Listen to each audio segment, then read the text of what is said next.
आज फिर उपस्थित हूँ आप सभी छात्रों के समक्ष। हमने पिछले दिन 1857 के विद्रोह के सामाजिक कारणों को, राजनीतिक कारणों को पढ़ा, समझा। मैंने कहा था उसी दिन कि ये अध्याय अभी शुरू हुआ है, इसके समापन में अभी समय लगेगा। 1857 के विद्रोह के जो तात्कालिक कारण हैं, 1857 के विद्रोह के जो तात्कालिक कारण हैं, इमीडिएट रीजन्स जो हैं वो क्या है? सैनिक कारण, मिलिट्री रीजन।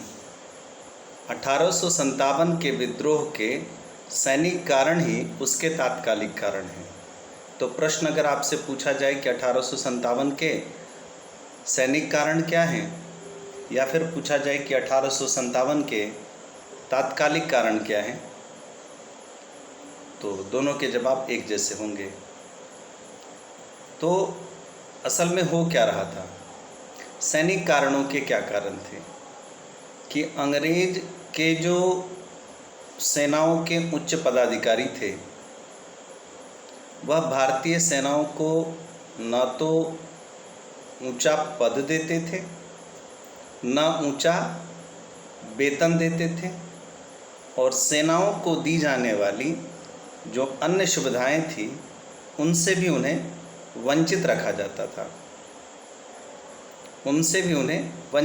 जाता था, और अपने इच्छानुसार जो है ना, वो एक एक्ट लाया था अंग्रेज़ों ने, general service enlistment act. General service enlistment act, Lord Canning ने उस समय यह एक खास एक्ट लाया था, और इस एक्ट के अंतर्गत भारतीय सेनाओं को वह इस देश से बाहर भी इस्तेमाल कर सकते थे और करते भी थे। जैसे कि उन्हें अपने देश में कहीं पर सुरक्षा कारणों से या अन्य कारणों से वहाँ पर सेनाओं की आवश्यकता है, तो वो भारतीय सेनाओं को वहाँ पर तबादला कर देते थे, माइग्रेट कर देते थे। इस खास माइग्रेशन के लिए लॉर्ड कैनिंग नामक अंग्रेज उच्च पदाधिकारी ने जनरल सर्विस इनलिस्टमेंट एक्ट लाया था। भारतीय सैनिकों को एनफील्ड राइफल दी गई थी उस समय में। एनफील्ड राइफल के जो कारतूस थे, कारतूस बोले तो गोलियां, जिसे बुलेट कहते हैं, तो एनफील्ड राइफल के जो कारतूस थे, ऐसी हवा उड़ी। अब उसकी यथार्थता की मैं अभी जिक्र नहीं करूँगा। ऐसी हवा उड़ी कि एनफील्ड राइफल के जो कारतूस थे ना, वो गाय और सूअर की चर्बी से निर्मित थे, और उन राइफल में कारतूसों को इस्तेमाल करने से पहले जो है ना, उसे दांत से कारतूस को खींचना होता था। तो इस बातों से क्या हुआ कि जो भारतीय सैनिक थे, हिंदू धर्म के, मुस्लिम धर्म के, उन्हें धार्मिक आहत पहुंच रही थी, धार्मिक चोट पहुंच रही थी कि ऐसे तो हमारा धर्म ही समाप्त हो जाएगा। गाय और सूअर की चर्बियां जो है सो इन कारतूसों में मिलाई गई हैं। इन सब बातों से क्या हुआ कि बैरकपुर छावनी में जो थे उस वक्त के मंगल पांडे साहब, उन्होंने अपने अधिकारी की हत्या कर दी। बात बहुत दूर तक चली गई। परिणाम ये हुआ कि ये इमीडिएट कॉज बना 1857 के विद्रोह का, 1857 के विद्रोह का। ठीक है, देखिए अभी तक हमने बहुत सारे रिस्पॉन्सिबल काउजेज पढ़े हैं 1857 के रिवोल्ट के। 1857 के रिवोल्ट के बहुत सारे जो रिस्पॉन्सिबल काउजेज हैं हमने उसे पढ़ा है।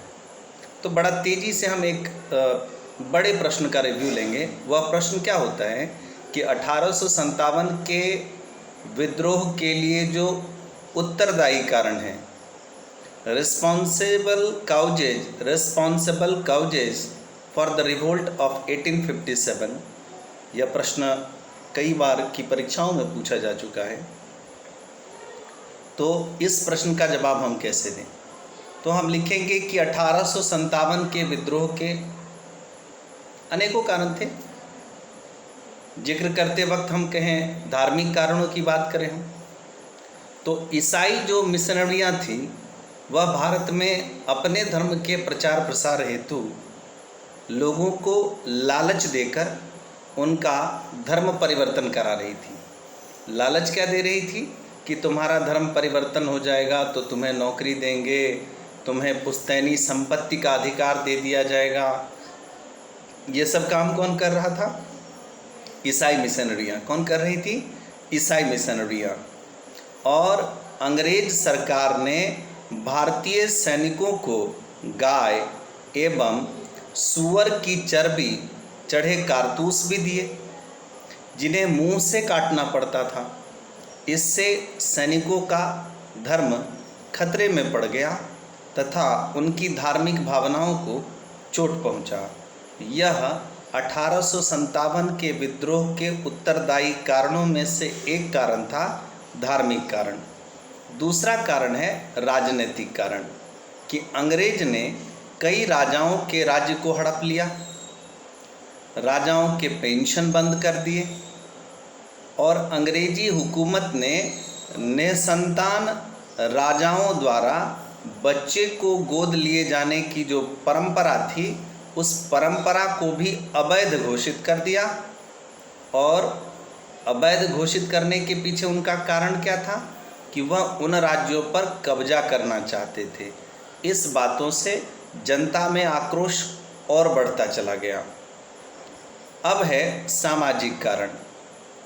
अंग्रेजों ने बाल विवाह, सती प्रथा, पर्दा प्रथा पर रोक लगा दी, विधवा विवाह भी उन्होंने शुरू करवा दिए। इन बातों से क्या हो रहा था, हिंदू एवं मुस्लिम की जो सामाजिक मान्यताएं थी उनको चोट पहुंच रही थी। उनको क्या हो रही थी? चोट पहुंच रही थी और उनके मन में जो है ना वो विद्रोह की भावना पैदा हो रही थी।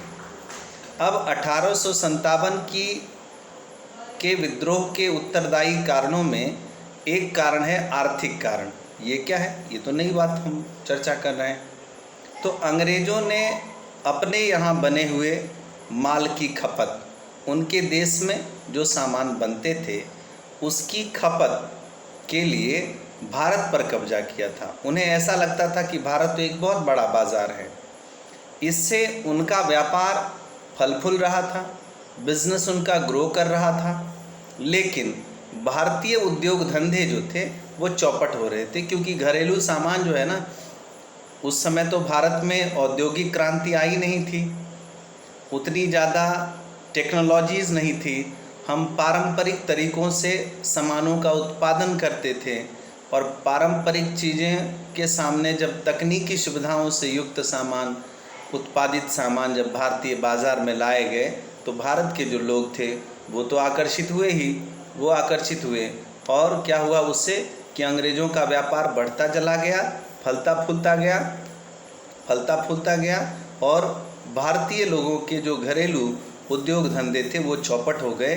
तो आर्थिक कारण भी एक बड़ा कारण था, 1857 के उत्तरदायी कारणों में से एक था। अब है सैनिक कारण। सैनिक कारण में हमने पढ़ा कि सेना में अंग्रेज सैनिकों तथा भारतीय सैनिकों के बीच बड़ा भेदभाव था। सेना में अंग्रेज सैनिकों तथा भारतीय सैनिकों के बीच बड़ा भेदभाव किया जाता था।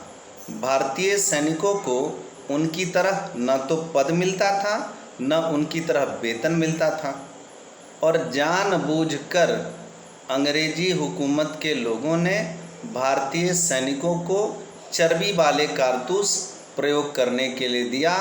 परिणाम ये हुआ कि सैनिक कारण जो तात्कालिक कारण बना 1857 के विद्रोह का, 1857 के विद्रोह का।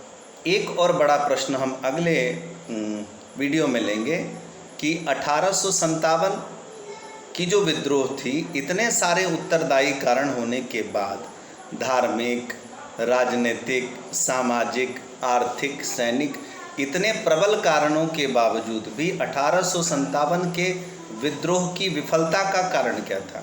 आखिर यह जो विद्रोह था, जो व्यापक स्तर पर, देशव्यापी स्तर पर जो यह विद्रोह हुआ, तो यह असफल क्यों हो गया? जल्द ही हम इस प्रश्न के उत्तर के साथ भी मिलेंगे। मैंने पिछले दिन भी इस बात का जिक्र करा था कि घर पर बैठे ही सही आप बढ़िया से रिवीजन करने के लिए इन सभी वीडियोज़ को खूब अच्छे से देखें, रिवीजन करें। आपने इस चैनल को सब्सक्राइब किया है तो अच्छी बात है, नहीं किया है तो सब्सक्राइब भी करें और बेल आइकन जो है उसको भी आप क्लिक करें, ताकि समय समय पर इस चैनल पर उपलब्ध जो आपके अध्ययन सामग्री से जुड़ी हुई जो वीडियोज़ हैं, उनके नोटिफिकेशन आपको मिलते रहें। उन छात्र छात्राओं, उन रिलेटिव्स को भी आप ये वीडियो फॉरवर्ड करें जो आपसे दूर रहते हैं और आप ही के विषय के छात्र छात्रा हैं, तो आप उनको भी लाभ के रूप में दे सकते हैं। मिलेंगे कल फिर अगले प्रश्न के साथ, अगले प्रश्न के